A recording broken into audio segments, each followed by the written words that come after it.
কুরবানিটা কার জন্য ওয়াজিব?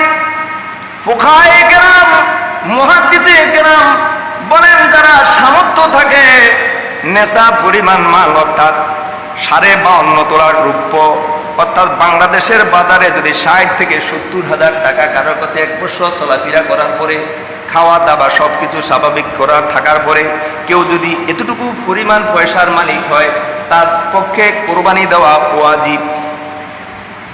শুধু ওয়াজিব নয়, নবীজি এই ইবাদতটার ক্ষেত্রে এত উৎসাহ করেছেন, এই ওয়াজিব শুধু ওয়াজিব হলেই করতে পারবে এমনটি নয়, এই ইবাদতটি নফল হিসাবেও কারো যদি চায়, কারো যদি মন চায়, তার জন্য বাধা নাই, সে নফল হিসাবেও এই ইবাদতটি করতে পারবে, অর্থাৎ সে কুরবানি করতে পারবে। নবীজি সতর্ক করেছেন আর উৎসাহ করেছেন। নবীজি বলেছেন, মান ওয়াজাদা সাআতান লিআন্না আদাহিয়া ফালাম ইউদাহি ফালা ইয়াহাদু মুসাল্লানা। আল্লাহ নবী বলেছেন, কারো যদি সামর্থ্য থাকে, কুরবানি করার সামর্থ্য থাকে, আর যদি সে কুরবানি না করে, সে যেন আমাদের ঈদগাহে না আসে। যদি সামর্থ্য থাকে, কুরবানি না করে ঈদগাহ না আসে।